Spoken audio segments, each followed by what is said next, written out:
कर अपने स्वरूप में, परमात्मा में, भगवान में, प्रियालाल में जैसी उपासना वैसे ही भगवत तत्व का अनुभव होता है, चाहे वो निर्गुण निराकार या सगुण साकार।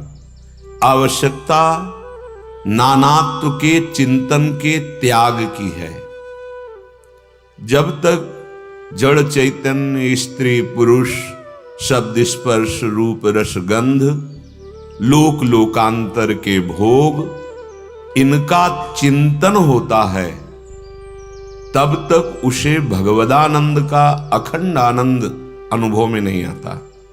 ये सत्य विषय है, शास्त्र प्रमाणित बात है। अनन्य चेताः सततम यो माम स्मरति नित्यशः। जो निरंतर सतत केवल भगवत स्मरण करते हुए अपने लौकिक पारमार्थिक व्यवहार को, क्रियाओं को शास्त्र प्रमाणित करता है, उसके लिए भगवान कह रहे हैं तस्याहम सुलभः पार्थ। मैं उसके लिए सहज हो जाता हूं। अर्थात ये त्रिगुण माया का पर्दा फिर नहीं रहता। सीधे दृष्टि में जिधर देखे उधर सच्चिदानंद प्रभु के सिवा और कुछ नहीं। यही परिपक्व अवस्था है अध्यात्म की। जब तक हमको नानात्व दिखाई दे रहा है, भोगों में सुख बुद्धि है, तब तक हम अभी विषयी साधक के अंतर्गत आते हैं। अभी भगवत प्राप्ति की प्रबल लालसा जागृत नहीं हुई। और जिन उपासकों की भगवत प्राप्ति की लालसा जागृत हो गई है,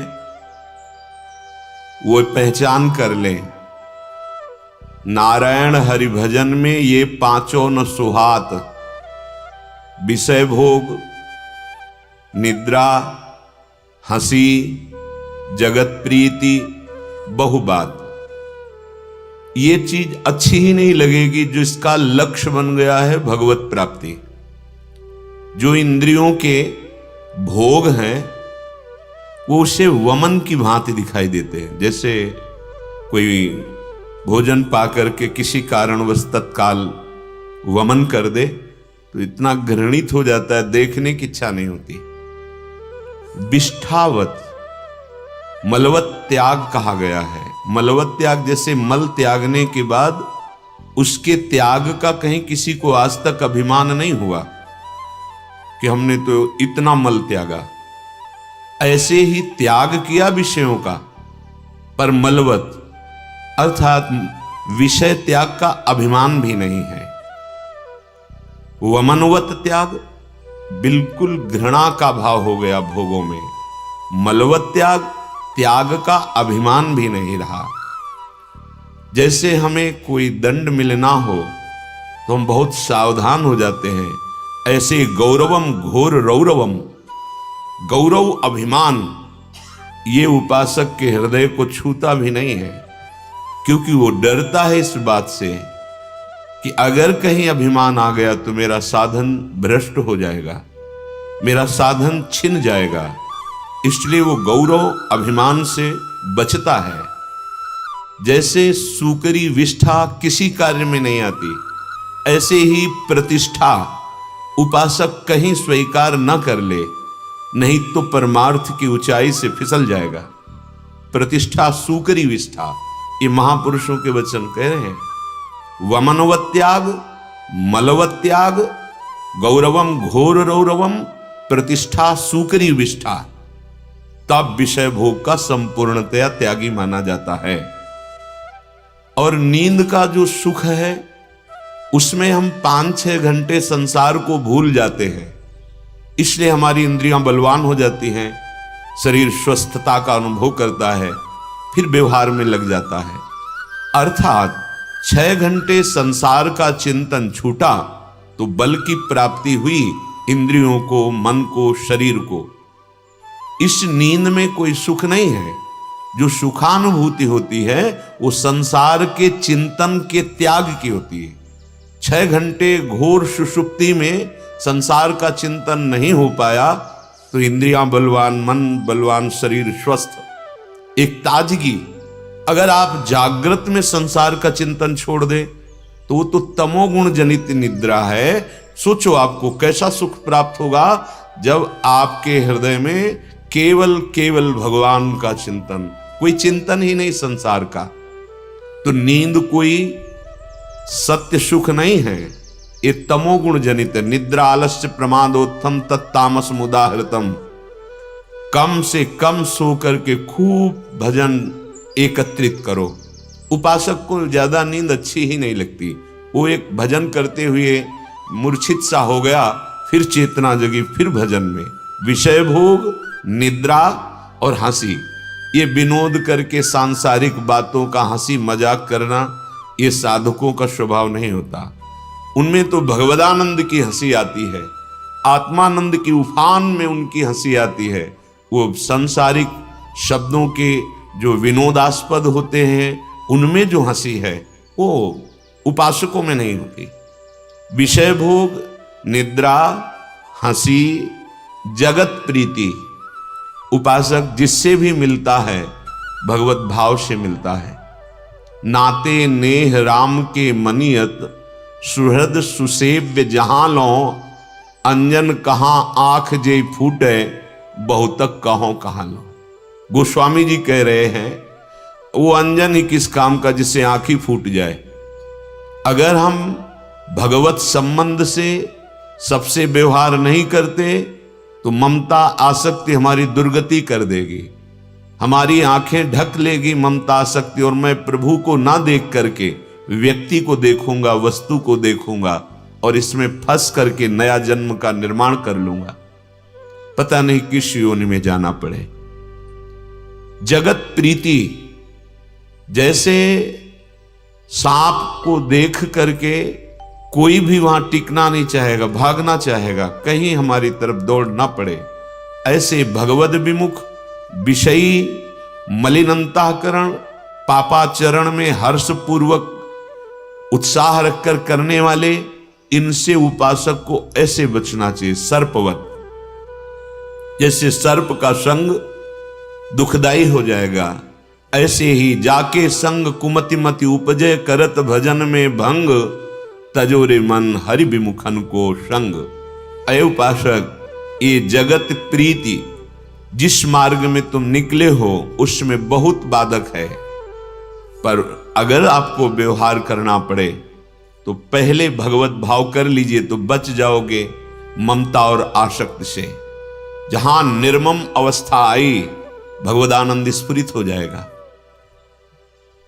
विषय भोग, निद्रा, हंसी, जगत प्रीति और बहुबात, बहुत प्रकार से प्रपंच की बातें शाखा प्रशाखा बढ़ती चली जाती, घंटों भगवत विस्मरण किए, संसार की बातों में रत, ये उपासक का लक्षण नहीं, ये विषयी पुरुष का लक्षण है, ये मलिन अंतःकरण का लक्षण है। नहीं तद विस्मरणेन परम व्याकुलतेति, आराध्य देव का थोड़ा भी विस्मरण का आभास मात्र उपासक को व्याकुल कर देता है। जैसे मछली को जल से अलग कर दो तो तड़पने लगती है, ऐसे उपासक का हृदय भगवत चिंतन रहित होने की केवल संभावना मात्र से व्याकुल हो जाता है। कहीं ऐसा ना हो मेरा नाम रुक जाए, भगवत विस्मरण हो जाए, वो व्याकुल होने लगता है। उपासक इन्हीं बातों की सावधानी, जिसका लक्ष्य भगवत प्राप्ति है उसे 5 बातें बिल्कुल अच्छी नहीं लगती, विषय भोग, निद्रा, हंसी, जगत प्रीति, बहुबात। श्रीपाद प्रबोधानंद जी महाराज कह रहे हैं, यदि आपको निर्विषय होना है, परमानंद में डूबना है, तो आश्रय अर्थात आत्मसमर्पण ये सबसे बड़ा साधन भी है और सिद्धावस्था भी है, जिसे शरणागति कहते हैं, जिसे प्रपत्ति कहते हैं। अगर आप अपने में सामर्थ्यहीनता का अनुभव करके नाम रूप लीला धाम जिनका महामहिम है, ऐसे श्यामा श्याम की शरणागति स्वीकार कर लें, आत्मसमर्पण कर लें, तो आप कैसे भी हो आप में दिव्यता आने लगेगी, अर्थात दैवी गुणों का आपके हृदय में प्रादुर्भाव हो जाएगा, पर अपने में शक्तिहीनता, असमर्थता और प्रभु की सामर्थ्य पर पूर्ण विश्वास। श्रीपाद कह रहे हैं, त्वमानंदा पराम्बुधि रसमय दुखी जगती, त्वमन्त्यन्तं सत्यावनतं ममान्यन्य शरणं, तवानाथ त्राण व्रतमिहि ममान्यन्य शरणं। मैं अनाथ हूं, ये होना बड़ा कठिन पड़ता है। कहीं ना कहीं हम धनाभिमान, विद्याभिमान, देहाभिमान, बुद्धि का अभिमान, बड़ा इसी को छोड़ना तो भगवत प्राप्ति कठिन कहा जाता है। भगवत प्राप्ति बिल्कुल कठिन नहीं है, सत्य बात समझ लीजिए। कठिन है अभिमान त्यागना, कठिन है ममता त्यागना, कठिन है अपने में असमर्थता का अनुभव होना। कहीं न कहीं कोई न कोई अभिमान, यहां तक कि साधना का भी अभिमान। साधन अच्छे से अच्छा हो रहा है, पर वो गुरु कृपा देख रहा है, श्री जी की कृपा देख रहा है, अभिमान छू नहीं सकता। जब तक हमारे अंदर ये बात नहीं आती, शरणागति होती ही नहीं है, केवल बातें होती रहती हैं। कई बार उदाहरण में बताया है, बड़े बड़ों से चूक हो जाती है। भगवान की विशुद्ध भक्त हैं द्रौपदी जी, कोई संशय नहीं है, लेकिन जब दुशासन महल में जाकर के उनके केश पकड़ता है, वो बार बार विनय कर रहे हैं कि तुम मेरे निज बंधु हो, हमारे हो, तुम्हें ऐसा व्यवहार नहीं करना चाहिए। आखिरकार ताऊ के पुत्र, अपना ही तो घर है, तू ऐसा व्यवहार क्यों कर रहा है दुशासन? तुझे पता होना चाहिए मैं एक वस्त्र में हूं, रजस्वला हूं, तुझे स्पर्श भी नहीं करना चाहिए। पर वो धूर्तता की हद करके कटुवचन बोलता हुआ केश घसीटता है। उस समय क्या स्मरण आया द्रौपदी जी को? ये शरणागति की बात है, बहुत सूक्ष्म विषय है। उनको याद आया कि अगर सभा में भी ले जाएगा तो मेरे 5 महाबली पति हैं, महाबली हैं। अगर कहीं वो धर्म से चलने वाले अपने को हार चुके हैं और मेरा सहयोग नहीं करेंगे, तो परम तपस्वी, अखंड ब्रह्मचारी, महामहिमा में युक्त, धर्म की सूक्ष्मता को जानने वाले भगवान के परम भक्त हैं। वैष्णव, 12 वैष्णवाचार्यों में भीष्म जी भी हैं। वो भला हमारा इस तरह का अपमान क्यों सहन कर सकते हैं? जो हमारे पिता के समान हैं, महाराज धृतराष्ट्र ऐसा कैसे सहन कर सकते हैं? द्रोणाचार्य ऐसा, कृपाचार्य ऐसा। एक बार भी ये बात नहीं आई कि मेरे श्री कृष्ण, हमसे चूक होती है, हम उपासक होते हैं, भक्त होते हैं, पर हमें पहले बाहरी सहयोग पर विश्वास होता है। ये सुधार करने की बात है आत्मसमर्पण में। सभा में पहुंचती हैं, बड़े ही कटु वचन बोले जाते हैं, अपवित्र वचन बोले जाते हैं। कर्ण, दुशासन, दुर्योधन आदि ऐसी चेष्टा प्रस्तुत करते हैं जो कभी भी ऐसे पवित्र स्वभाव वाली महामहिमा से युक्त यज्ञ से प्रकट हुई देवी के लिए उचित ही नहीं था। अब भी भगवत स्मरण नहीं हुआ। पतियों की तरफ देखा, ग्रीवा झुकाए हुए हैं। भीष्म पितामह आदि के बीच में पूछ रही है, क्या यह धर्म है? किसी की भी उत्तर देने की सामर्थ्य नहीं है। भीष्म जी केवल इतना कहते हैं, बेटी, बड़ा धर्म का सूक्ष्म स्वरूप है और धर्म का मूर्तिमान स्वरूप युधिष्ठिर वो जानता है। विदुर जी जैसे महान सब जब देखा कि कोई सहयोगी नहीं, तो अब आ जाना चाहिए स्मरण। अपने हाथ से पकड़ लिया, क्योंकि बलशाली हैं, देवी हैं। अब आप ये विचार करो, अभी तक जिसके हम हैं उसकी याद नहीं आई। ये वृत्ति होती है थोड़ा अंदर कमजोरी की, शरणागति की। जब देखा भुजाएं थकित हो रही, 10,000 हाथियों का बल रखने वाला दुशासन खींचता, जबरदस्ती कर रहा, दांतों से पकड़ लिया। हाथ और दांत भी जब असमर्थ हो गए तो छोड़ दिया और हे कृष्ण द्वारिका वासिनी, हे गोविंद, बस बोलना था। यहीं से भगवान का अवतार हो गया वस्त्रावतार। अपार बढ़ता चला गया चीर, और यहां बाजू से चीर नहीं हटा पाया, मूर्छित होकर गिर गया। हम कुछ ऐसी ही गलती करते हैं। यद्यपि वो महामहिम है, वो हमारे लिए उदाहरण प्रस्तुत कर रही है। जब तक हमें कोई अन्य बल होता है तब तक हम अपने को पूर्णतया भगवान के आश्रित नहीं कर पाते हैं। ये हमारी बहुत बड़ी त्रुटि है, और इसी त्रुटि से हमको अगर कहीं आखिरी हद तक अन्य आश्रय लिया, अगर प्रारंभ में भी उसी समय, तो कुछ और ही चमत्कार हो जाता। बस हमसे यही चूक होती, जहां हमारे में अन्य आश्रय का, तो हमारे लालजू महाराज श्री कृष्णचंद्र जी देखते रहते, इनका स्वभाव है। क्योंकि शब्दम प्रि शब्दम उपजाए, सब प्रभु के प्रकट किए हुए, प्रभु का किसी से राग द्वेष नहीं है। आप जैसी भावना करते हैं वैसे ही प्रभु आपके साथ लीला करते हैं। श्रीपाद कह रहे हैं, तवानाथ त्राणो व्रतम ही ममान्यन्य शरणम। मैंने ये नियम ले लिया है कि मुझ अनाथ की एकमात्र आप ही गति हो, मैं अनन्य शरण हूं। त्वमत्यंतम सत्यावनतम याहम त्वघमयः। आप सत्य स्वरूप हो और मैं अघस्वरूप हूं। अघस्वरूप पाप करने वाला, मनमानी न जाने कितने आचरण किए। ये श्रीपाद हम लोगों के लिए कह रहे हैं। वो तो पहले भी ब्रह्मबोध संपन्न महापुरुष, और यहां तो प्रेम रस में डूबे हुए महापुरुष। अघ का तो सवाल ही नहीं उठ सकता।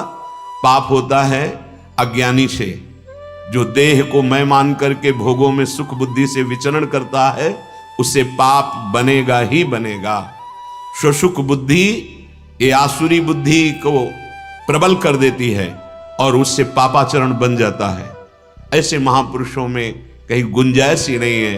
पर ये महान पुरुष अपने को संबोधन करते हुए हम सबको सावधान करते हैं। तुम आनंदा पराम्बुधि, मैं आनंद की खोज कर रहा हूं। अपने जितने लोग हैं सब आनंद चाह रहे हैं, पर गलत दिशा में और गलत जगह में। भगवान ने इस संसार को कहा है दुखालयम, तो आप इसमें सुख कैसे प्राप्त कर सकते हैं? दुख की दुकान में जो भी मिलेगा सब दुख ही है। परिणाम में इतनी सजा के दुख की सामग्री बेची जा रही है माया की दुकान में, कि हम लोग उसे सुख ही सुख मान रहे हैं। जिसे हम सुख समझते हैं वो सुख नहीं, सुख की छाया है। समझ पड़ती नहीं ये मेरे गिरधर की माया है। इसी आकर्षण से नाम जब बचाता है, सत्संग इसी आकर्षण से बचाता है। जो इस आकर्षण से बच गया उसके लिए मोक्ष, प्रेम, भगवत दर्शन कुछ दुर्लभ नहीं। पूरा जीवन हो जाता है इस आकर्षण से हटाने में, और गुरु कृपा से क्षण मात्र में युक्ति प्राप्त हो जाती है और ये हट जाता है। इसीलिए सत्संग के आगे किसी भी साधन को नहीं रखा गया उसके समान। व्रतानि यज्ञ छंदांसि तीर्थानि यमा यमाः यथा वरुंधेत सत्संगः सर्वसंगोपहो हिमाम। समस्त संगों का त्याग कराने में समर्थ है सत्संग। अर्थात समस्त आसक्तियों को, मोह को, राग को मिटा करके वो भगवत अनुराग में स्थित कर दे, ये सामर्थ्य सत्संग में है। त्वमानंदा पराम्बुधि, गलत दिशा में जा रहे हो, कहां सुख खोज रहे हो? शरीर में है क्या ये? कई बार सत्संग में इसलिए वर्णन करते हैं कि तुम्हारा राग नष्ट हो जाए इस शरीर से। ये शरीर मलमूत्र बनाता है और कुछ इसमें नहीं होता। जो खाओ वो मलमूत्र, जो पी जाते हो चाहे जितना सुंदर पवित्र पेय पदार्थ हो लघु शंका बन जाएगी, चाहे जितना सुंदर भोजन पाओ शौच बन जाएगा। ये शरीर की सार्थकता त्वमानंदा पराम्बुधि। हे प्रियालाल, हे वृंदावन धाम, आप तो आनंद के समुद्र हैं। त्वमानंदा पराम्बुधि, परम समुद्र हैं सुख के, और हम सुख की खोज कर रहे हैं पर गलत दिशा में। किसी को आज तक शरीर में सुख मिला? किसी को आज तक किसी भी भोग में कि सुख मिलने का तात्पर्य होता है कि उसके बाद फिर कोई इच्छा न रह जाए, हे नाथ अब कुछ नहीं चाहिए, मिल गया जो मैं चाह रहा था वो मिल गया। आज तक किसी का विश्राम स्थल भोग बना कि अगर मुझे ये भोग मिल जाए तो जीवन में कभी कोई कामना नहीं करूंगा? ऐसा हो ही नहीं सकता। इतना धन मिल जाए, ऐसा सुंदर शरीर मिल जाए, ऐसा मकान, इतनी गाड़ी, जो आप सोच रहे हो लाखों के पास वो है, लेकिन वो और कुछ सोच रहे हैं, वो और कामना कर रहे हैं। बिल्कुल सावधान हो जाओ। ये दुखालय को बहुत सुख के रूप में परोसा जा रहा है माया के द्वारा। अगर सत्संग के वाक्यों का मनन करोगे तो तुम्हें भी अनुभव में आने लगेगा। सावधान हो जाओ, दिशा उल्टी है। तुम्हें कभी प्रकृतिजन्य सुखों से तृप्ति नहीं मिल सकती, क्योंकि तुम परमात्मा के अंश हो और तुम्हें परमात्मा सुख की ही खोज है, तुम जान नहीं पा रहे हो। नहीं तो हमारा मन जब कहता है कि इस शरीर को अगर मुझे दे दिया जाए तो मैं सुखी हो जाऊं, अगर वो मिल जाए तो आप दूसरे शरीर को चाहने लगेंगे, तीसरे शरीर को चाहने लगेंगे, तीसरी वस्तु को, चौथी वस्तु। ये पूरा जीवन हो गया करते हुए, अनेक जन्म हो गए यही करते हुए, इसमें सुख, इसमें सुख, इसमें सुख नहीं मिला। ऐसा क्यों होता है? क्योंकि तुम अविनाशी सुखमय हो, तुम्हें अविनाशी सुख चाहिए, ये विनाशी भोग नहीं। इसलिए तुम्हारी कहीं तृप्ति नहीं होती, भटकता जीव घूम रहा है। सावधान हो जाओ। आनंद अगर प्राप्त करना है तो कदम रोक दो, जहां तक पहुंच गए हो वापस लौटो।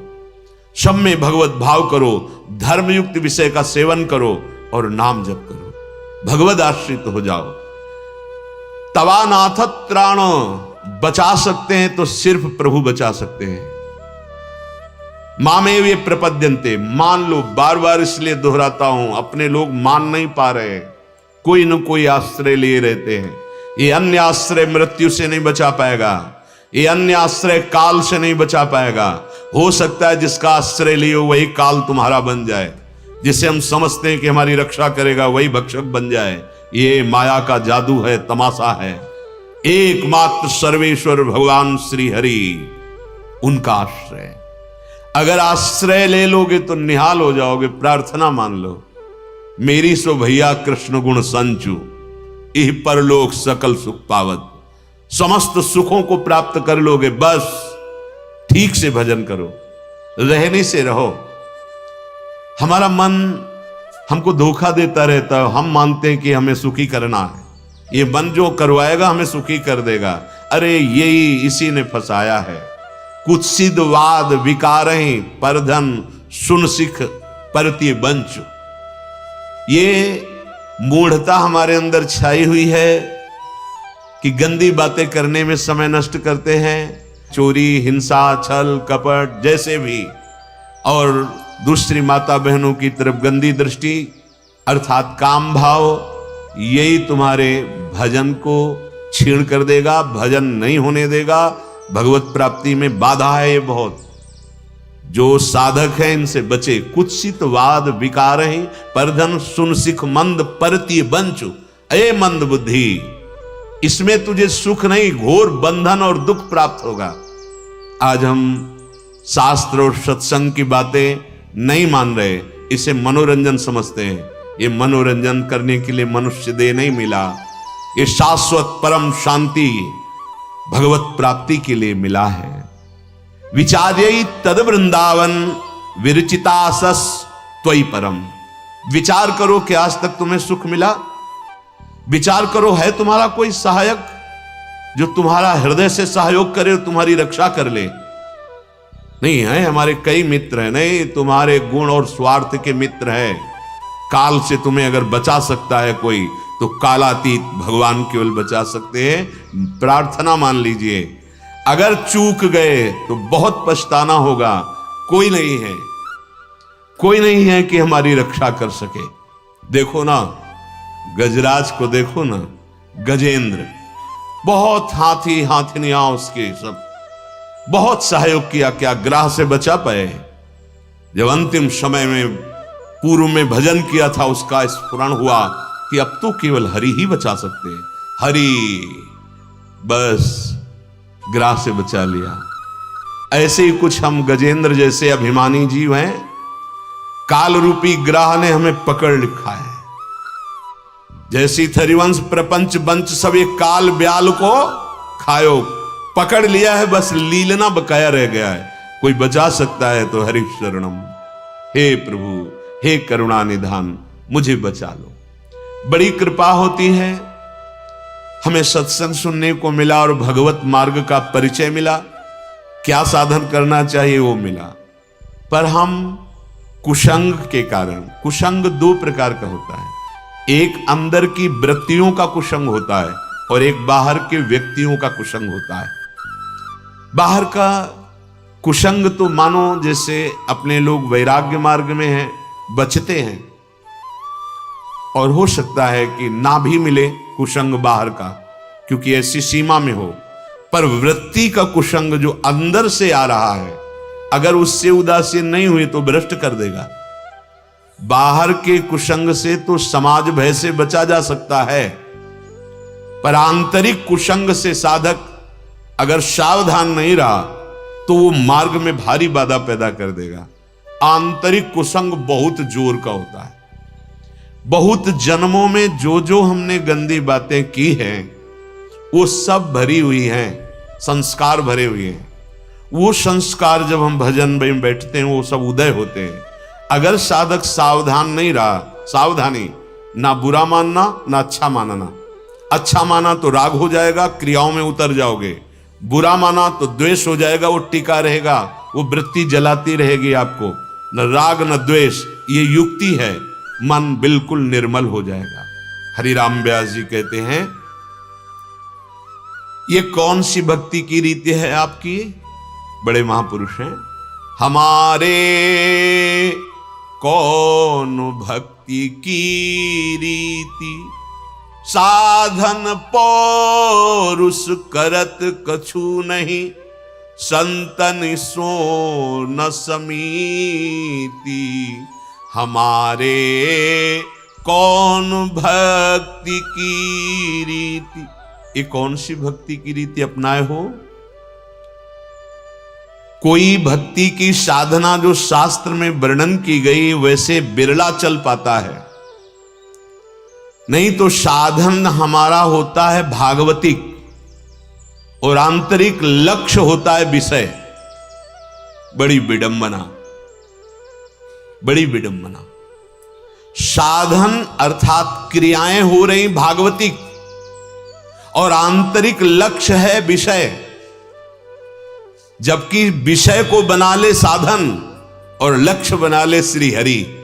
बड़ा उल्टा बुद्धि हमारी प्रेरणा करती है। कैसे कोई भागवतिक साधन का लक्ष्य विषय कैसे कर सकता है? ऐसा ही है हमारी तपस्या, हमारे व्रत, हमारे नियम। जब हमारे अंदर ये अहम स्फुरित होकर करता है कि इसे संसार जाने। आप साधन भागवतिक कर रहे हैं, क्रियाएं भागवतिक हैं, लेकिन लक्ष्य बन गया जगत, विषय। हमारे कौन भक्ति की रीति? ए भाई, ये कौन सी भक्ति की रीति है? हरिराम व्यास जी पूछ रहे। यही साधना है, यही पुरुषार्थ है। बहुत सावधान होने की जरूरत है। हमारी एक भी श्वास प्रभु के नाम से विलग न जाए, और अंदर ये बिल्कुल दृढ़ विश्वास हो कि मंगल भवन जो कुछ करेंगे मंगल होगा। जथा लाभ संतोष सदा काहू सो कछु न चाहोंगो। एक संत गंगा किनारे मिले तुम मंगबो भलो न बाप सो जो प्रभु राखे टेक। अगर प्रभु का भरोसा है तो ऐसे नहीं होता उपासक का हाथ भिक्षान्न के सिवा, ऐसे नहीं, ऐसा उपासक नहीं कर सकता। हां, भागवतिक वेश या भागवतिक क्रियाएं और उद्देश्य विषय तो फिर ऐसे करने में लज्जा नहीं लगेगी। नहीं तो सेवक जी महाराज कह रहे केतिक आयु केतिक जीवन, कितना तुम्हारा जीवन है, कितनी आयु है। काहे विनाशत काज हटकत, क्यों अपना काज जो भगवत प्राप्ति के लिए मानव देह मिला था उसे तुम नाश कर रहे हो। मैं हाथ जोड़ते हुए हाथ लटकाते हुए देखता हूं, किसके लिए, क्या चाहिए तुम्हें?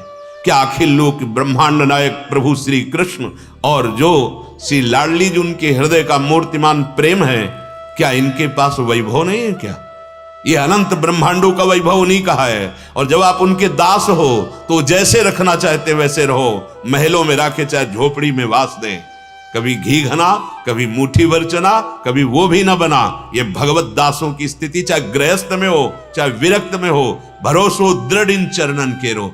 कई कई दिन सुदामा जी को भोजन नहीं मिलता, फिर भी जय श्री कृष्ण। परिणाम में द्वारिकापुरी की तरह सुदामापुरी की रचना हो जाती, फिर भी जय श्री कृष्ण। ना कहीं फूलना और ना कभी भूलना, चाहे जितना दुख हो भूले नहीं, चाहे जितनी संपत्ति आ गई हो फूले नहीं। फूल जाओगे तो भूल जाओगे, शोक में हो जाओगे तो भूल जाओगे। ये कौन सी भक्ति की रीति है? ये हृदय का विषय है, बाहर से नहीं पहचाना जा सकता। उपासक अपने हृदय को देख ले। एक उपासक बोले थे, भले वो गृहस्थ में हो पर उपासना का मार्ग जब चयन किया जाता है तो भरोसा प्रभु का रखा जाता है। हम हैं भगवान के, पर हम कमा रहे हैं, खा रहे हैं, जी रहे हैं, उन्हीं के हैं। क्या करने की अब जीवन की जरूरत और क्या करने की है? बहुत भगवान ने दिया है, बड़ी मस्ती है। नहीं नहीं, अगर ये बाहरी दिए हुए पदार्थों की मस्ती है तो भूल मत करना, एक क्षण में नष्ट हो जाने वाली ये मस्ती टिकाऊ नहीं है। आपके पास जितनी भोग सामग्री है जीने के लिए है। आप जितने नौकरी व्यापार किसानी जो भी कर रहे हैं जीने के लिए कर रहे हैं, लेकिन जीना किसके लिए ये निर्णय किया? नहीं, खा पीना परिवार, ये जीना जीना नहीं है। जीना है जीवन धन प्रभु के लिए, और जीने के लिए सब कर्तव्य कर्म कर रहे हैं, लेकिन लक्ष्य हमारा श्री भगवान है। और ये तभी सिद्ध होगा जब आपके हृदय में उनकी स्मृति चलेगी, उनका भजन चलेगा। इतने पे संतोष मत मानो कि तुम्हें अनुकूलता वैभव सुख संपत्ति मिल गई। ये एक क्षण में तुम्हारा शरीर और ये सब वैभव छूट जाने वाला है। वो क्षण कब आएगा कुछ पता नहीं, इसलिए सावधान हो जाओ। जीने के लिए सब कुछ है, लेकिन जीते हैं हम प्रभु के लिए। महान जीवन हो गया उसका। मम भक्ति युक्तो भुवनम पुनातु, केवल आपको उद्देश्य परिवर्तन होना है। क्रियाएं वही हो रही हैं, भगवत समर्पित हो रहे हैं, नाम जब चल रहा है, भगवत प्राप्ति हो जाएगी। कह रहे हैं कि जो आपको भक्ति का मार्ग मिला है इसके साधन को समझिए। भगवान का दास कहला करके अगर किसी अन्य से आशा है तो कलंक है। नहीं, बिल्कुल विश्वास मानिए, समय समय पर जब जैसी व्यवस्था वो करे उसमें राजी रहना आप सीख जाओ तो बहुत जल्दी लाभ मिल जाएगा। ज्यों ज्यों राखत हो त्यों त्यों रहियत हो हरि। बहुत बढ़िया हुआ, नहीं ऐसा हो गया, बड़ी कृपा है, इसमें भी कोई कृपा है, भगवान का मंगल विधान। पर ये वही बोल सकता है जो हृदय से जिसका भगवत प्राप्ति लक्ष्य है। नहीं तो हम विचलित हो जाएंगे। माया का ऐसा विषम व्यवहार है, कभी सुख कभी दुख, कभी संपत्ति कभी विपत्ति, फिर भक्ति में बाधा पड़ जाएगी। ये कौन भक्ति की रीति? साधन पौरुष करत कछु नहीं, संतन सो न समीत। संतों से तुम्हारी मित्रता नहीं, संतों से तुम्हारी आसक्ति नहीं, संतों के वचनों में विश्वास नहीं, तो तुम जान ही नहीं पाओगे भक्ति का विशुद्ध स्वरूप क्या है। कायर कुटिल अधम लोभी हम, ये महापुरुषों की वर्णन शैली है। वो कभी दूसरे को नहीं कहते, वो अपने को संबोधन करते हैं। कायर कुटिल अधम लोभी हम, निस्दिन करत अनीति। सपने हूं श्याम चरण रति नाही, बिसैन सो बहु प्रीति, हमारे कौन भक्ति की रीति। ये हमारे अंदर कौन सी रीति चल रही है? जब भजन की बात आती है तो कहते भजन तो हमसे होता है नहीं, तो फिर दुख भोगने के लिए तैयार हो जाइए। देखो, दो सिद्धांतों का वर्णन होता है, जैसा करोगे वैसा तुम्हें भोगना पड़ेगा, पहला सिद्धांत। और दूसरा सिद्धांत है, प्रभु के चरणों का आश्रय लेकर सारे कर्म प्रभु को समर्पित करते हुए नाम जप कर रहे हो, अब बच जाओगे। अब ये सिद्धांत नहीं लागू होगा कि आपने जो जो किया या जो कर रहे हो वो आपको बांध सकता है, नहीं बांधेगा। यत करो, जो कर रहे हो प्रभु को समर्पित करो। ये रहस्य है। अगर इस रहस्य को जान जाओगे तो मुक्त हो जाओगे। जो कर्म कर रहे हो प्रभु को समर्पित करो। हमने कई बार वर्णन सत्संग में किया है, नाम जप करते हुए अपने समय को सार्थक करो, आप मुक्त हो जाओगे। नहीं तो हमारे अंदर विकारों की भीड़ जमा है। विकारों, एक विकार हो तो उसे मिटाने की कोशिश करे, भीड़ जमा है, इसे केवल नाम मिटा पाएगा। इतने कर्म संचित जमा है कि अगर हम लाखों बार जन्म लें और भोगें तो वहां कोई फर्क नहीं पड़ेगा, इतना गोदाम जमा है, मेरी सामर्थ्य नहीं उसे भस्म कर सके। ऐसे ऐसे अभी नवीन कर्म इसी जन्म में हो चुके और आगे ऐसे हो जाएंगे यदि भगवान की शरण में नहीं हो, कि फिर वो गोदाम और बढ़ जाएगा और बार बार हमको इस जन्म मरण के चक्र में पिसना पड़ेगा। कायरता मत करो कि हमसे भजन नहीं होता, नहीं नहीं, प्रयास करो। जैसे हम मृत्यु का जब कोई लक्षण प्रकट होने लगे, कैंसर हो गया, ये हो गया, तो हम प्रयास करते हैं किसी तरह हम बच जाए। कोई भी, चाहे धन लगे या हमको कहीं देश विदेश जाना पड़े, कुछ भी हो जाए, मैं कहीं इस रोग से मर न जाऊं, बच जाऊं। ऐसे भव रोग से बचने के लिए कौन व्याकुल है? कोई सोच ही नहीं रहा है कि ये रोग तो डाल और पत्ते हैं, मूल जो रोग है वो तो भव रोग है, और उसके नष्ट करने की एक ही औषधि धन्वंतरी जी ने भी शोधा है, गोस्वामी तुलसीदास जी ने, बड़े बड़े महापुरुषों। जासु नाम भव भेषज, हरनि घोर त्रयशूल। तीनों तापों का नाश करने में समर्थ और भवरोग की अचूक रामबाण औषधि।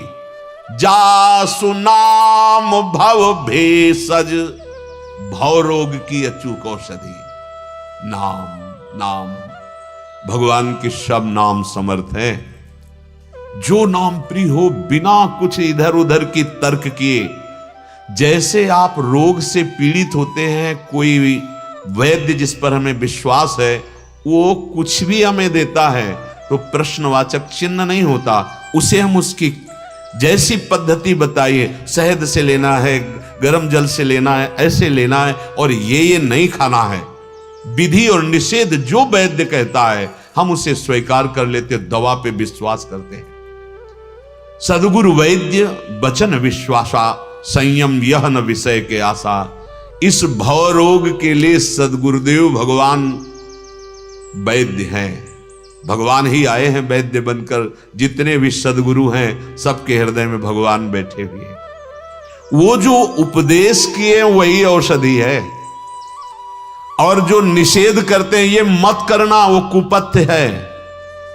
इस भव रोग को मिटाने के लिए कुपथ्य क्या मना किया गया है?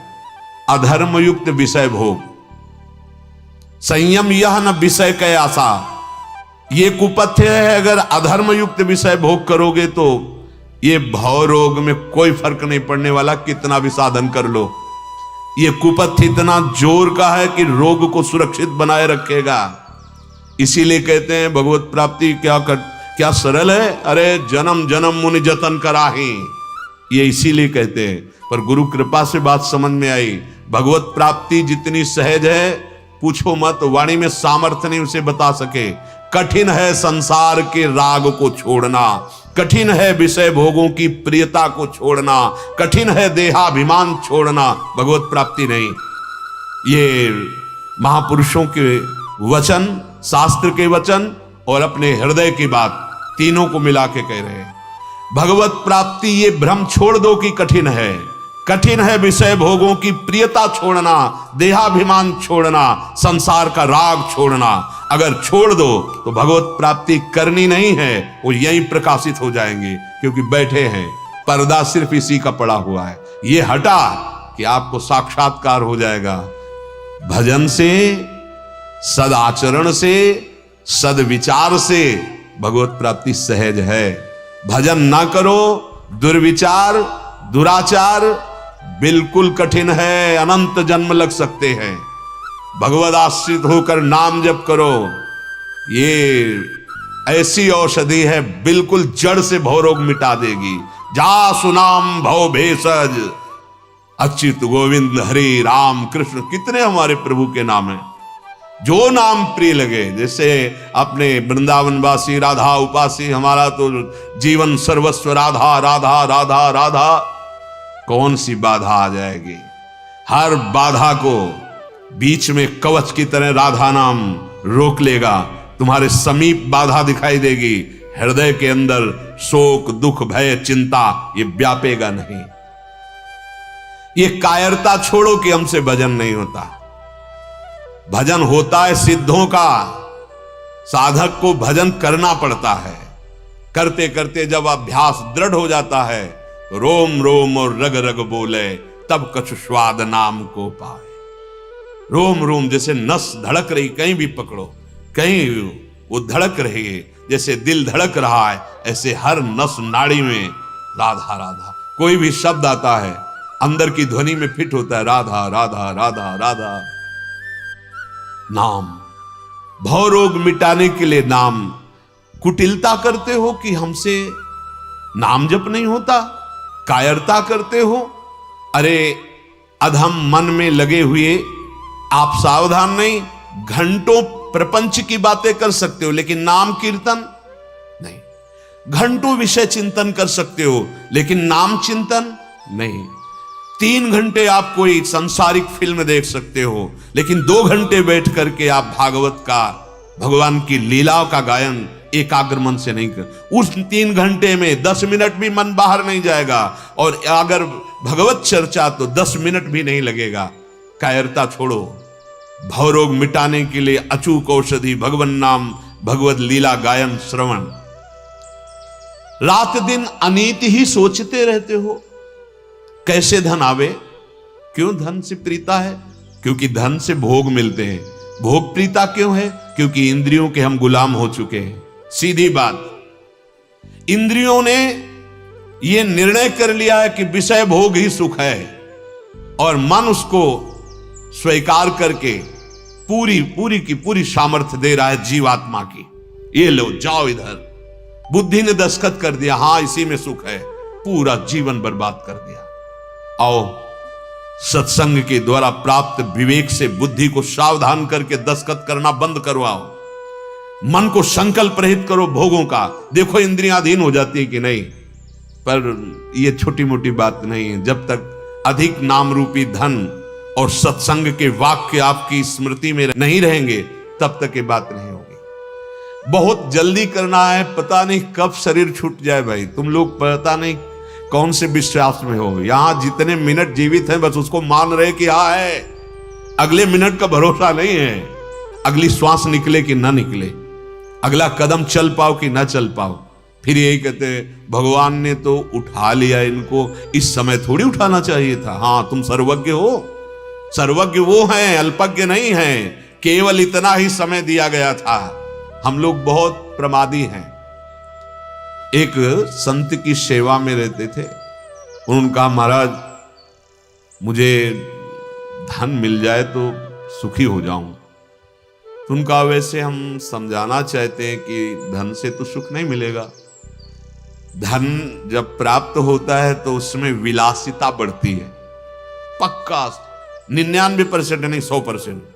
हाँ, भगवत प्राप्त महापुरुष है तो त्रिभुवन की राज्य लक्ष्मी मिलने पर भी वो आधे पल के लिए भगवान का विस्मरण नहीं करता, तो हर समय हरि स्मृति चल रही, इसलिए माया का प्रभाव नहीं होगा।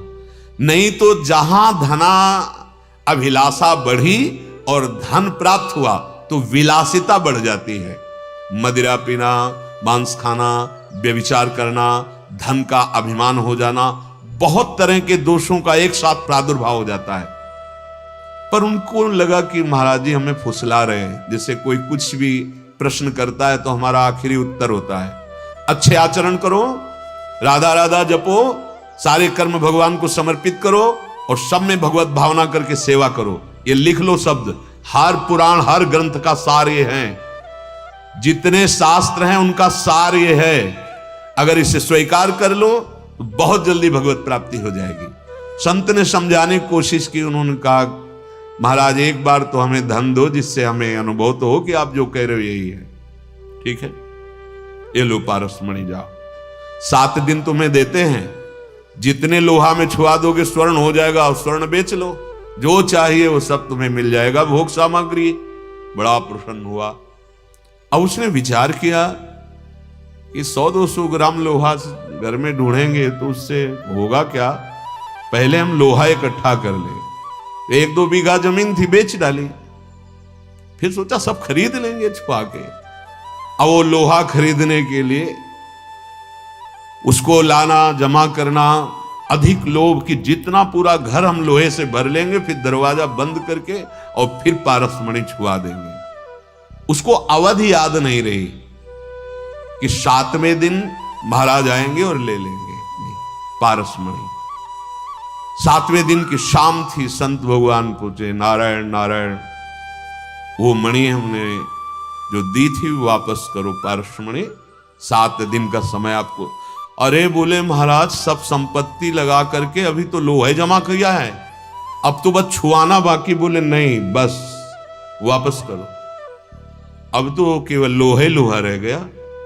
शायद ऐसे ही हम ऐसे ही हैं, हमको नाम रूपी पारसमणि परम सुखी कर सकती है, पर हम सोच रहे हैं नाम रूपी पारसमणि को रख लिया, गुरु मंत्र जो मिला, थोड़ा भोग एकत्रित कर ले, संपत्ति एकत्रित कर ले, भोग ले, बाद में तो भजन कर ही लेंगे। वो बाद नहीं प्राप्त होता। काल किससे, उन्होंने तो 7 दिन दिए थे, तो ऐसे मान लो अपने भी 7 ही दिन है। सोमवार, मंगल, बुधवार, गुरुवार, शुक्रवार, शनिवार, रविवार, सोम, इन्हीं के अंतर्गत ही प्राण जाएंगे किसी दिन।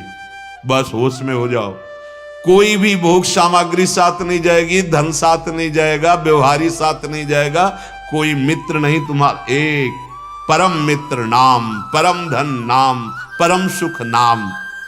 निष्दिन करत अनीति, रात दिन नीति विरुद्ध चिंतन कर रहे हो, ये कौन सी भक्ति है। सपने हूं श्याम चरण रति नाही, विषयीन सो बहु प्रीति। प्रभु के नाम में, प्रभु के चरणों में कभी ऐसा नहीं कि स्वप्न में भी भगवान का नहीं, जागृत में विषयी पुरुषों से प्रीति। चाहे गृहस्थ हो चाहे विरक्त हो, सबका लक्ष्य श्री भगवान है। वो निमित्त किसी को बना सकते हैं।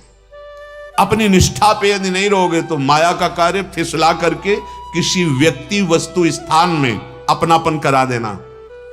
साधक सावधान।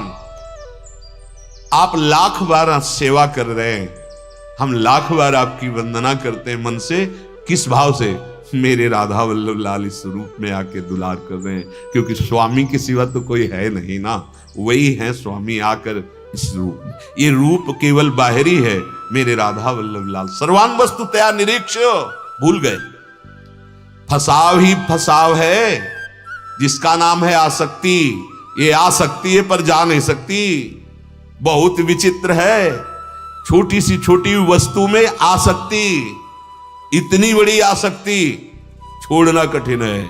आप देख लीजिए, सपने हूं श्याम चरण रतिना, ये जीवन की सार्थकता है। जागृत स्वप्न सुसुप्ति स्फुरत में राधा पदाब्ज छटा। तीर्थ कर्म धर्म व्रत नाही, लोक वेद की भीति। तुम्हें पता नहीं है अगर आप धर्म विरुद्ध आचरण करोगे तो चाहे जहां चले जाओ भयभीत ही बने रहोगे। कर लो, यहां आए हो मानव जीवन में तो शुभ कर्म और अशुभ कर्म दोनों को विनाश करने की सामर्थ्य जिस महान में है वो है भगवान का नाम। वैसे तो नहीं मिटारे जा सकते, अवश्य में भोक्तव्यम, भोगना पड़ेगा, पर नाम में बड़ी सामर्थ्य है। नाम जो जप करता है, तो पीछे एक बार सत्संग में वर्णन हुआ था कि ये लिखे हुए प्रारब्ध को भी नष्ट कर सकता है, पर जब ऐसा नाम होता है तो फिर प्रारब्ध मिटाने की इच्छा खत्म हो जाती, फिर भगवत दर्शन की इच्छा जागृत हो जाती। इसलिए बड़े बड़े भजनानंदी महापुरुष भी अपने प्रारब्ध को भोग लेते हैं, भजन का प्रयोग नहीं करते।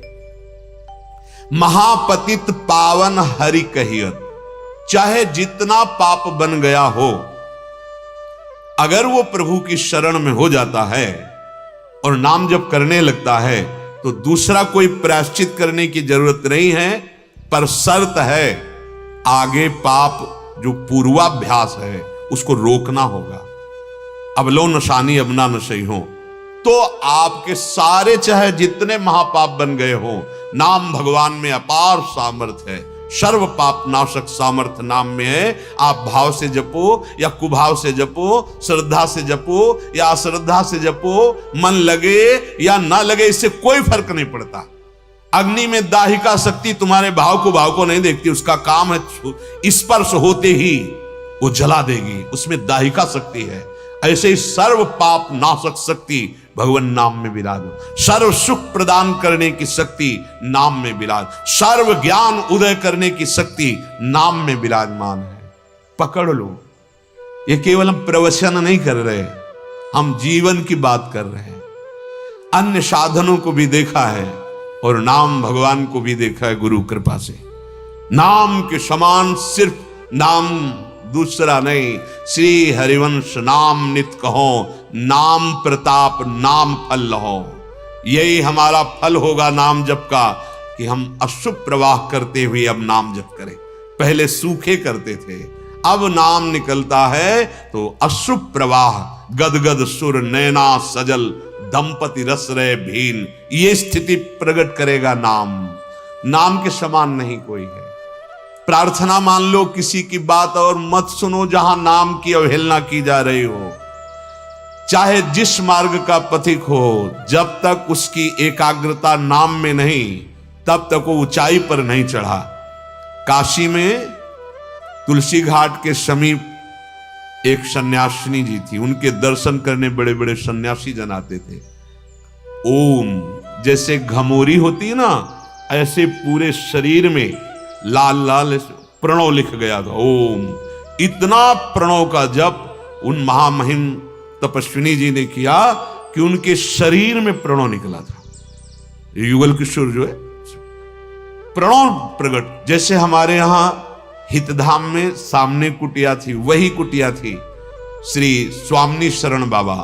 इतना राधा नाम जपा कि राधा नाम जब वो ऐसे अपना रज हटाते थे तो राधा नाम पूरा अंकित, जिधर उनके शरीर पर दृष्टि डालो तो ऐसे राधा नाम, जैसे तिलक लगाते हैं और बाद में जब तो तिलक का चिन्ह बन जाता है, ऐसे अन्य अंगों में भी राधा राधा राधा। स्वामी शरण बड़े सिद्ध महापुरुष हुए। नाम जिसने स्वीकार कर लिया वो महामहिम स्थिति को पहुंच गया। पूज्य श्री कबीर साहब, नाम, जितने भी बड़े सिद्ध संतों की तरफ नाम, रात दिन नाम में। नाम निर्गुण का साक्षात्कार करा देगा, सगुण का साक्षात्कार करा देगा, समाधि लगा देगा, प्रेम प्रदान कर देगा, निकुंज में प्रवेश करा, जो चाहिए नाम में सब समाया हुआ है। बस हम पकड़ नहीं पा रहे। देखो, हम सुनते हैं कि ये नहीं करना चाहिए और चाहते भी हैं कि ना करें, पर बलात् हमसे गलती हो जाती, नाम की कमी। नाम रूपी धन बढ़ाइए, अरे इस मन को स्फुरण नहीं होने देगा, गलत स्फुरण नहीं होने देगा। देख लेना एक दिन ऐसी स्थिति नाम कर देता, शून्य, न मन में संकल्प है, न बुद्धि में अब कोई चिंतन वृत्ति रह गई, शांत। मैं कौन हूं, कहां हूं, क्या करना है, अरे कभी 2 मिनट के लिए ऐसा हुआ हो जीवन में तो आप इस बात को समझेंगे।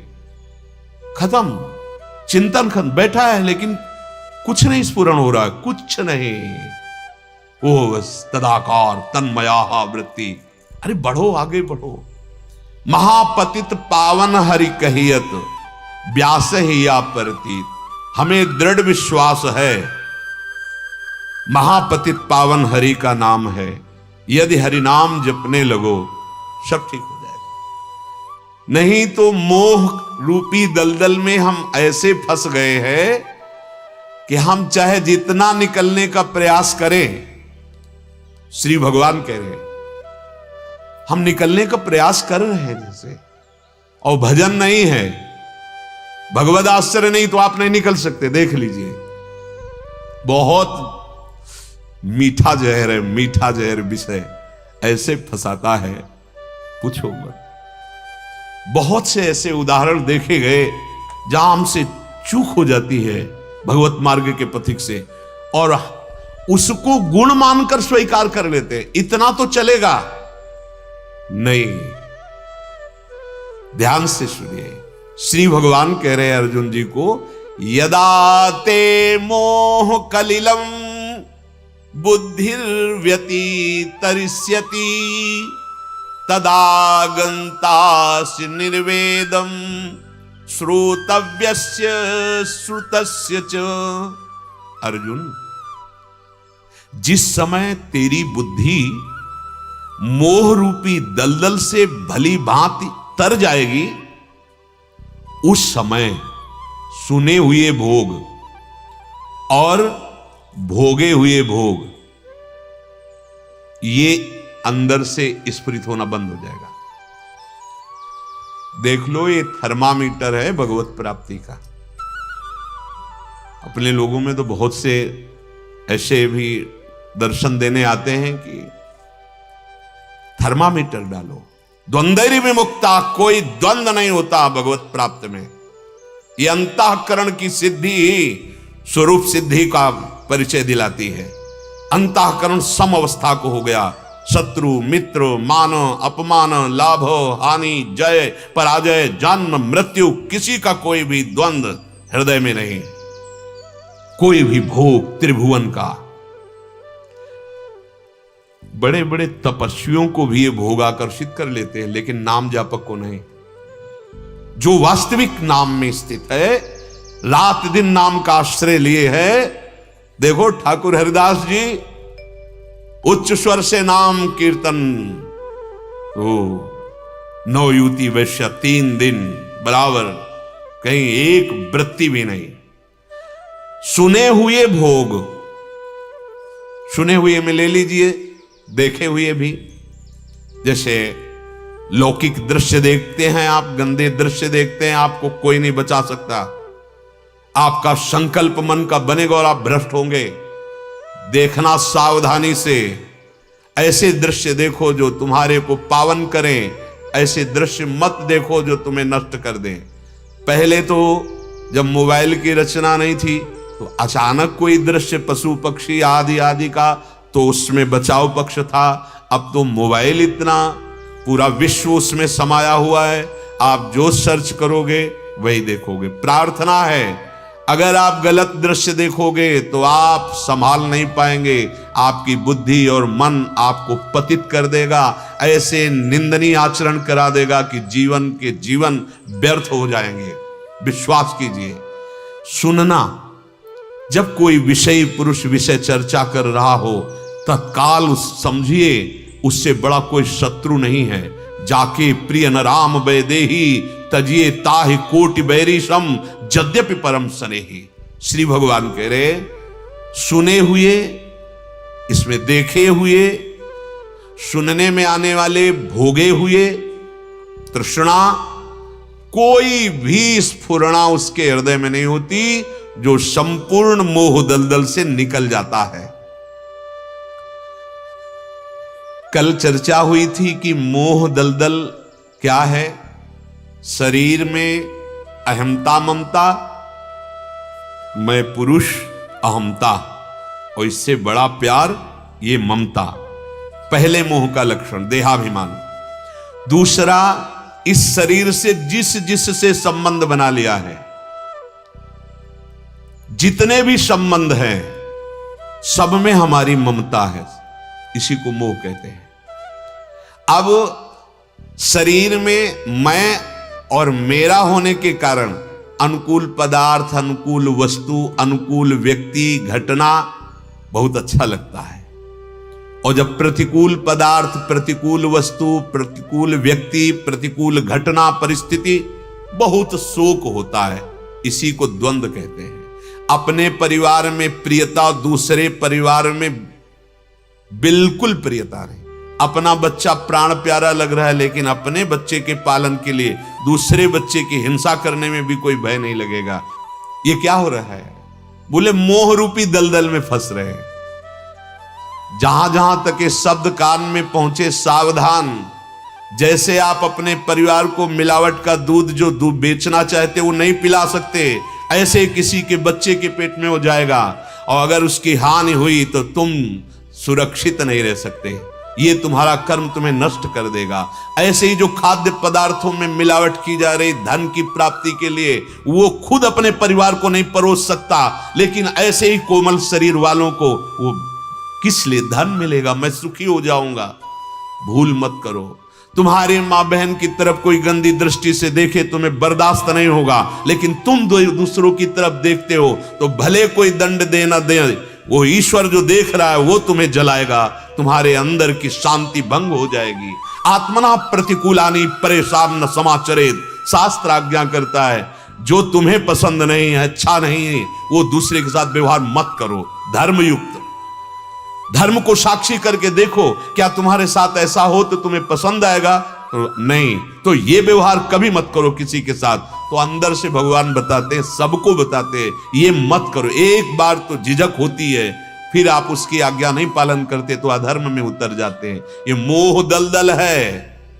जब तक इस मोह दलदल में बुद्धि फंसी रहती है तो क्या करना चाहिए, क्या नहीं करना चाहिए, ये बुद्धि में सामर्थ्य नहीं रह जाती निर्णय करने की। इसीलिए दुर्गति पक्की हो जाती है। श्री भगवान कह रहे कि दो प्रकार से इस दलदल से निकला जा सकता है। पहला वर्णन हुआ था संत समागम, जिससे विवेक प्रकट होता है। जो आप सुन रहे हो इसमें खाली नहीं जाएगा। अगर वास्तविक सुन रहे हो ध्यान से, सुनना कैसे वास्तविक माना जाता है? श्रोता सोई परम सुजान, सुनत चित रति करे। जो शब्द सुना एकदम, अरे मैं तो बड़ी भूल कर रहा था, ऐसे ऐसे पाप कर रहा था, ऐसे ऐसे, आज वृंदावन में बैठ करके शपथ खाता हूं। कहने की जरूरत नहीं, अंदर से, ये कहने से नहीं होता। और देखो, शपथ कसम वो चीज होती है, प्राण भले छूट जाए कसम मत छोड़ना। जल्दी खाना नहीं, सोच विचार कर कसम खाना, और कसम की रक्षा के लिए प्राणों का चाहे भले विसर्जन हो जाए पर नहीं। देख लो, शपथ खाई थी कि जीवन में कभी स्त्री को स्वीकार नहीं करूंगा, भीष्म पितामह जी। तो उनके गुरु भगवान परशुराम जी आए, अंबा ने प्रार्थना की थी, पीछे प्रसंग सुन चुके हैं। उन्होंने कहा मेरी आज्ञा का पालन करो और अंबा को स्वीकार करो क्योंकि तुम अपहरण करके लाए हो। तो उनका मैंने सभा में घोषित किया था कि मैं हस्तिनापुर नरेश के लिए इन तीनों कुमारियों का अपहरण कर रहा हूं, जिसमें सामर्थ्य हो हमसे युद्ध करे। सभा में हमने घोषणा की थी कि हस्तिनापुर नरेश के लिए हम लाए हैं। गुरुदेव, आपके चरणों में प्रणाम है, पर यह आज्ञा हम आपकी स्वीकार नहीं कर सकते क्योंकि ये हमने प्रतिज्ञा की है, कसम खाई है। आखिरकार कई दिन तक युद्ध हुआ था, 23 दिन शायद ऐसे युद्ध, गुरु शिष्य में भयानक युद्ध हुआ था, लेकिन ये बात स्वीकार नहीं। कसम की रक्षा की जाती है, प्राण चाहे चले जाएं, अब कसम नहीं तोड़ेंगे। लेकिन आजकल अपने लोग सुबह कसम खाते हैं और शाम के तोड़, ये नहीं समझ रहे कि हमारे सारे सुकृत नष्ट हो जाते हैं। आंतरिक तुम्हें बात बता रहा हूं, शपथ खा ली और तोड़ दी तो तुम्हारे सारे पुण्य नष्ट हो जाएंगे। ऐसा थोड़ी, खिलवाड़ थोड़ी है। आप वृंदावन में बैठ करके ये निश्चय करें, शपथ करें कि जो सत्संग में सुना कि अधर्माचरण है, पापाचरण है, मैं नहीं करूंगा, और उसका निर्वाह करें, तो इसी जन्म में आप दिव्य हो जाएंगे। और ऐसे तो अंदर से दिव्य है ही, आपका अंतःकरण दिव्य हो जाएगा। सत्संग पहला है मोह दलदल से निकलने के लिए, सत्संग, क्योंकि सत्संग से विवेक प्राप्त होता है। और दूसरा है अपने शरीर में जितना बल है, जितनी बुद्धि है और अपने पास जितनी सामग्री है, उसके लिए चंदा बटोरने की जरूरत नहीं। ध्यान दीजिए, सेवा शब्द का जो अर्थ है वो है अपने द्वारा। हां, अगर कोई हमारी सेवा को देख के कहता है कि हम भी करना चाहते हैं तो सहयोग है, मांगने की जरूरत नहीं है। जो हमारे शरीर में बल है, जो हमें बुद्धि बल है, जो हमारे पास भोग व्यवस्था है, उससे हम किसी की सेवा की भावना कर लें। माता पिता परिवार ये तो है ही सेव्य, किसी ऐसे की जिससे हमें बदले में कुछ लेना ना हो और संबंध ना हो हमारा, बहुत जल्दी आपका मोह नष्ट हो जाएगा। सेवा से बहुत जल्दी लाभ मिलता है, पर ऐसी सेवा सौभाग्य से प्राप्त होती है और विवेकवान ही कर सकता है, दूसरा नहीं कर सकता।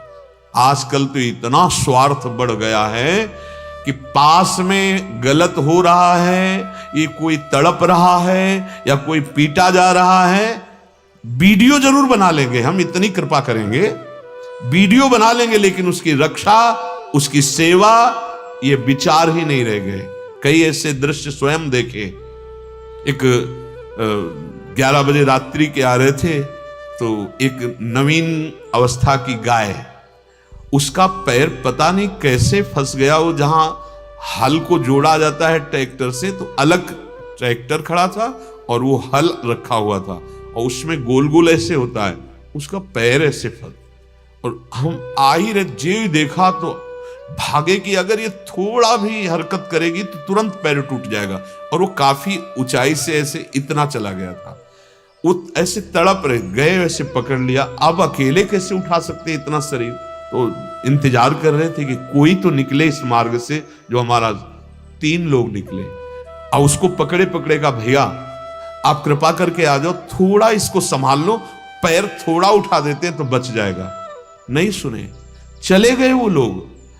अब कितनी देर पकड़े बैठे रहे, आखिरकार वो बलशाली जीव, अपने में इतना बल तो था नहीं कि उठा सके, तो उसको पकड़े। फिर हमारे एकदम मन में आया कि अगर हम ये गेट को खटखटाएं जाके और किसी को बुला ले तो बस उस गेट तक पहुंचे कि पूरा पैर उस, अब वो निकालने की चेष्टा कर रही थी ऐसे, फिर वो ऐसे हिलगा चले। बड़ा हृदय जला, बड़ा दुखी। कोई ये देख ही नहीं रहा है कि हमें सेवा से भगवान की प्राप्ति हो जाएगी। आप देखिए ना, श्री भगवान के वचन है, परहित सरिस धर्म नहीं भाई। दूसरे की सेवा, दूसरे के हित के समान कोई महान धर्म नहीं है। हम लोग स्वार्थ में इतने बावरे हो रहे हैं कि सेवा का कभी कभी अवसर प्राप्त होता है पर ध्यान नहीं देते। हम अपने स्वार्थ नहीं, वो सेवा तुम्हारे सारे के सारे पापों को नष्ट करने की सामर्थ्य रखती है, जिससे परिचय ना हो और उस समय वो दुखी हो। जैसे कोई बहुत बीमार है, कोई वृद्ध है और कोई पशु पक्षी भी है, तड़प रहा है, हमारा कर्तव्य है, मानव देह है, हमारे पास सुविधा हो तो हम उसकी सेवा जरूर करें। पूज्य राधा बाबा भाई जी महाराज के साथ, बहुत से भक्त परिकर के साथ अवध धाम दर्शन करने के लिए गए। तो बाबा तो अपनी उन्मनी अवस्था में भगवत चिंतन परायण भाई जी भी ऐसे और भक्तजन भी। बाबा की अचानक मार्ग में पड़े हुए दृष्टि पड़ी तो देखा एक गधा जो है वो कौआ उसके ऊपर बैठकर जिंदा नोच रहे थे उसे, और वो बहुत असमर्थ था, ना वो शरीर हिला सकता था, एक मरणासन स्थिति जैसी। बाबा को लगा अरे इसको जिंदा कौआ खा रहे। गए नजदीक और वो सब निकल गए। पक्षियों को हटाया और अपना आंचला उतारा, उसके ऊपर डाल दिया और गोद में सर लेकर बैठ गए, राधा राधा राधा। भाई जी सावधान रहते थे क्योंकि बाबा की कभी ऐसी स्थिति के खड़े तो खड़े हैं, तो देखा बाबा कहाँ गए, बाबा कहाँ गए, पीछे फिर मार्ग में लौटे तो देखा भाव में बाबा डूबे हुए। इसको ऐसे भाई जी ने कहा कि कनक बिहारी जी के पट बंद हो जाएंगे, दर्शन करते हैं चल के। बाबा ने कहा तब तक नहीं, जब तक ये शरीर नहीं छोड़ देता। कैसी निष्ठा है महापुरुष की, तब तक हम इसकी सेवा करेंगे। शायद बाबा का संकल्प ही काम किया, थोड़ी ही देर हुई और शरीर पूरा हो गया उसका। क्योंकि महापुरुषों का संकल्प भगवत भजन परायण होते ना, शरीर ही नहीं छूटा, भवबंधन ही छूट गया। इतने बड़े महापुरुष गोद में सर लिए राधा राधा कह रहे हैं और अपना वस्त्र उसके शरीर पे डाल दिया। अब कौन सा बंधन उसे बांध सकता है?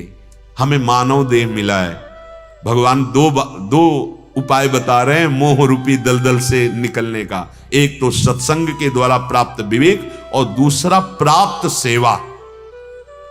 प्राप्त सेवा ढूंढना नहीं आपको, आपके जीवन में यदि कोई ऐसी घटना घटे, कोई सेवा का अवसर मिले, तो वहां चूक मत करना, वो भगवत कृपा से मिलती है।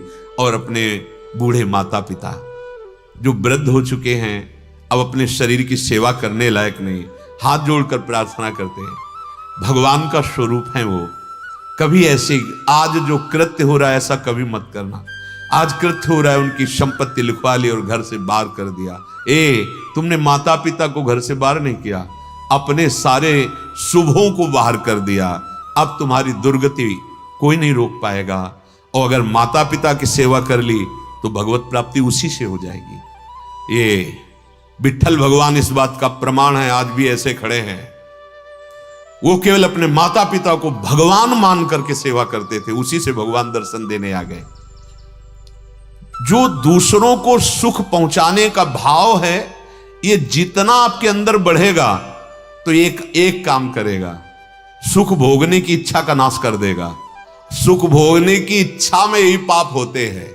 जैसे शिष्य का परम कर्तव्य होता है गुरुदेव की प्रत्येक सेवा में उनको सुख पहुंचाना, जैसे पुत्र का परम कर्तव्य होता है माता पिता की प्रत्येक सेवा से, कई तरह की सेवाएं होती, सुख पहुंचाना। जैसे सेवक का कर्तव्य होता है स्वामी को सुख पहुंचाना, जैसे समाज पदाधिकारी का कर्तव्य होता है समाज को सुख पहुंचाना।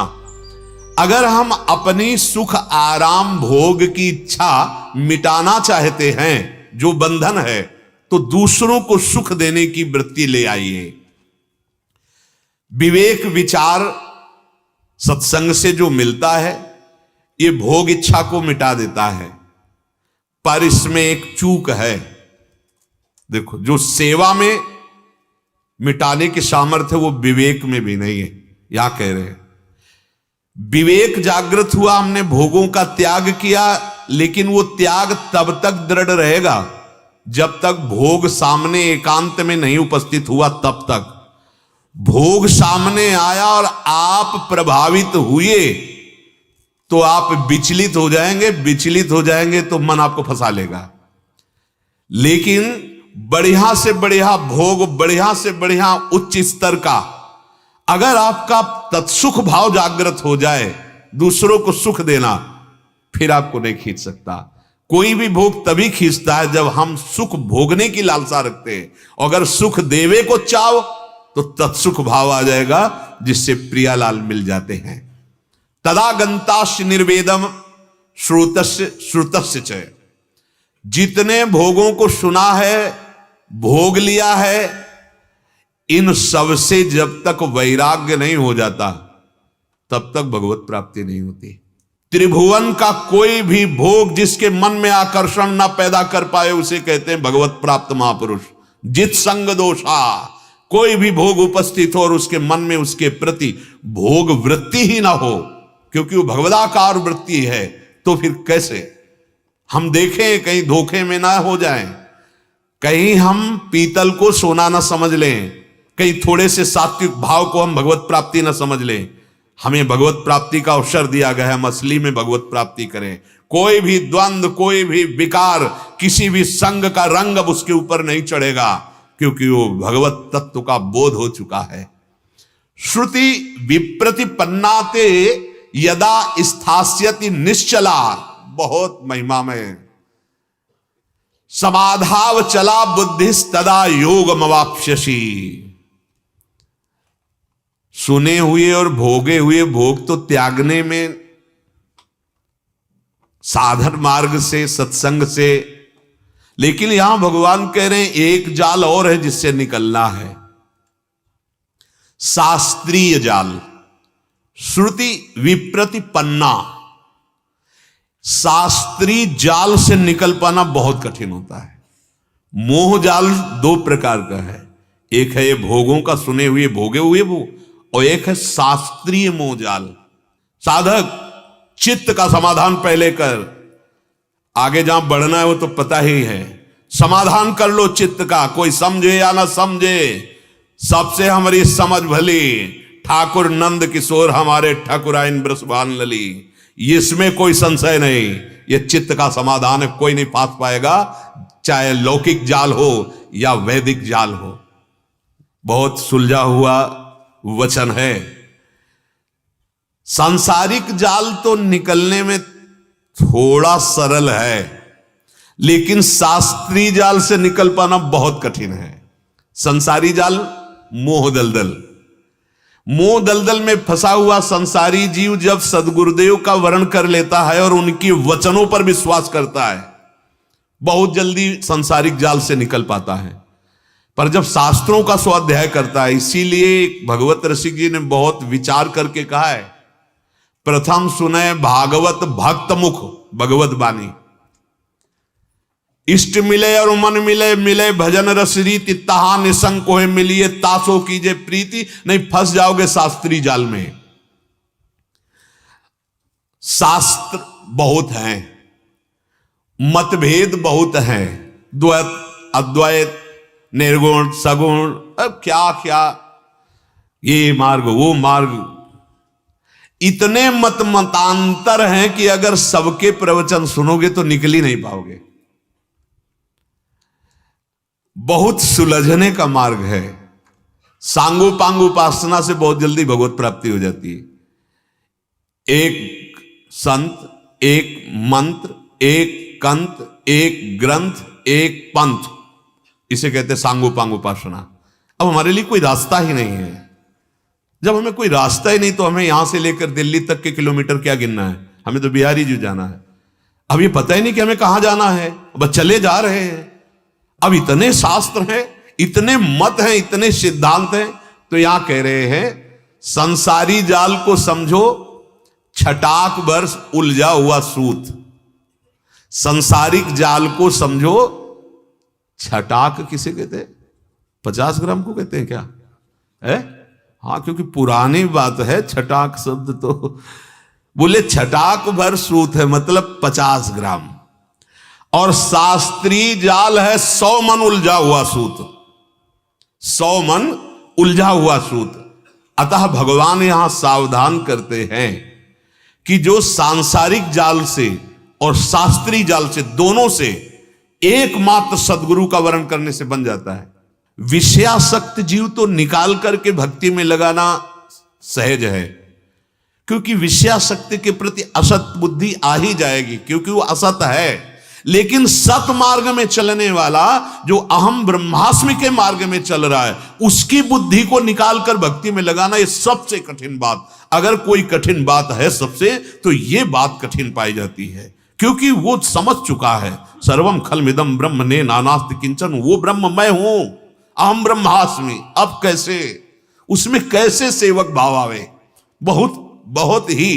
पर बलिहारी गुरु आपने, बलिहारी है गुरुदेव की, हाँ, कि उसे मसल करके इतना मुलायम बनाया और फिर बीज बो दिया। हाँ, आसास से दास्यम वृषभानु जाया। इसीलिए कभी भी गुरु ऋण से तो ऋण हुआ ही नहीं जा सकता। आजीवन उनका दासत्व, उनसे कभी हम ऋण नहीं हो सकते। जो गुरुदेव ने प्रदान किया वो न कभी किसी साधना में प्राप्त होता, न कभी किसी शास्त्र से हम प्राप्त कर सकते थे। शास्त्रों में जो अनुभूतियां हैं, गुरुदेव ने ऐसा सरस करके दिया। इसीलिए दो जाल हैं, मोह जाल और शास्त्रीय जाल। इन दोनों जाल से भगवत प्राप्त कराने की सामर्थ्य रखने वाले सदगुरुदेव ऐसे निकाल देते कि अपने को पता ही नहीं चलता। नहीं तो बहुत ये शास्त्रीय जाल कह रहे कि छटाक भर सूत है संसारिक जाल, और 100 मन सूत है उलझा हुआ शास्त्रीय जाल। पर बलिहारी गुरुदेव की कि छटाक और 100 मन दोनों से हटा के मन को ऐसी जगह सुलझा दिया जहां आप कोई गुंजाइश ही नहीं उलझने की। हमारे माई श्यामा जी को रात मन को प्रियालाल के चरणों में समर्पित करते हुए निरंतर नाम जप करते हुए अपनी एक भी श्वास व्यर्थ न जाने दें। सत्संग का सार यही। शेष चर्चा आगे। श्री राधा वल्लभ लाल की।